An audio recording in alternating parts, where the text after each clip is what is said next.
नमस्कार दोस्तों,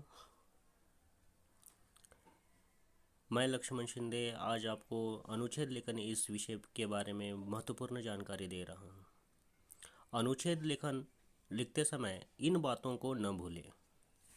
अनुच्छेद लेखन लिखते समय हमें कुछ बातों की तरफ ध्यान देना चाहिए, लेकिन उससे पहले अनुच्छेद लेखन क्या होता है इसके बारे में हम जानेंगे। तभी तो हम उन बातों को स्पष्ट करेंगे कि कौन सी बातें हमें याद रखनी है। उसकी परिभाषा देखते हैं। अनुच्छेद लेखन किसे कहा जाता है?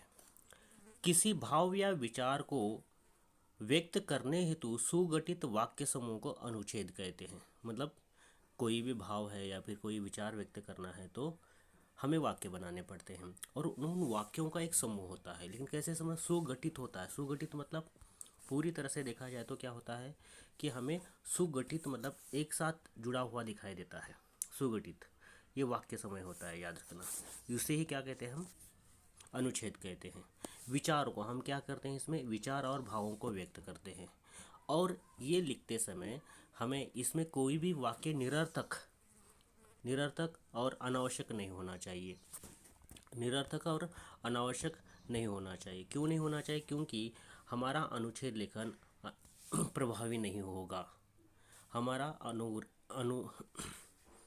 अनुच्छेद लेखन प्रभावी होने के लिए हमें कितने शब्दों में व्यक्त करना चाहिए? उसे 80 से 100 शब्दों में हमें लिखना चाहिए, तभी हमारा अनुच्छेद लेखन पूरा हो जाता है और हमारे विचारों को हम अच्छी तरह से व्यक्त करते हैं।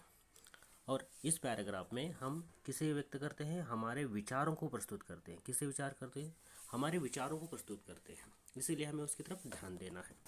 इसके साथ ही अब हम देखेंगे तो क्या हो जाता है कि आगे हम लिखते समय, अनुच्छेद लिखते समय किन बातों को ध्यान देना चाहिए। आगे 2-4 बातें मैं और बताऊंगा जिसे हमें देखना पड़ेगा। पूर्णता। अब पूर्णता क्या होती है? पूर्णता के बारे में बात करेंगे तो पूर्णता का मतलब होता है, यहाँ पर बताया गया, क्या बताया गया है?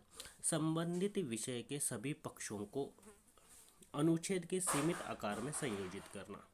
संबंधित विषय मतलब कोई विषय दिया गया है, उसके सभी पक्षों को मतलब अच्छा है बुरा है, मतलब चारों ओर से हमें सोचना पड़ेगा और उसके बाद क्या है, हमें उस पर हमारे विचार व्यक्त करने हैं। और अनुच्छेद जो होता है हमारा कैसा होना चाहिए? वो सीमित सीमित आकार का होना चाहिए। मतलब उसका आकार जो होता है छोटा होता है। मतलब कितने शब्दों में? हमारे 80 से 100 शब्दों में हमें लिखना होता है। दूसरी बात यह है कि क्रमबद्धता, उसमें क्या होनी चाहिए?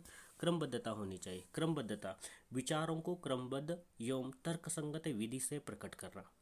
मतलब तर्क तर्क भी देना चाहिए। कोई विचार करना है तो ऐसे ही हवा में बातें नहीं करना चाहिए। हमें हमें उसका तर्क मतलब क्या है, कोई उसका आधार होना चाहिए। जो भी हम बात बोल रहे हैं उसका कोई आधार होना चाहिए, तभी बात को हम स्पष्ट रूप से कह सकते हैं, बोल सकते हैं।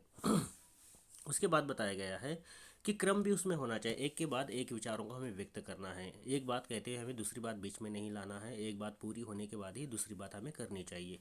उसके बाद देखा जाए तो यहाँ पर कहा गया है कि विषय केंद्रित होना चाहिए। मतलब जो सब्जेक्ट है, जो विषय दिया गया है, जिस विषय पर हमें अनुच्छेद लेखन लिखना है, उसी विषय के अनुसार हमें लेखन करना है।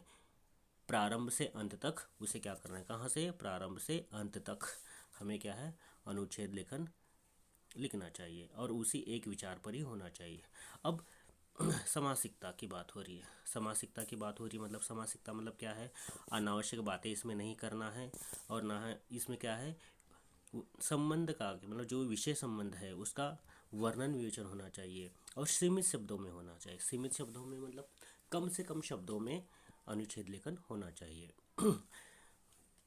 मैं आशा करता हूँ कि आपको ये जानकारी लेखन कार्य करते समय सहायक होगी। ये बात समझ में आई होगी आपको, अनुच्छेद लेखन किस प्रकार से करना चाहिए।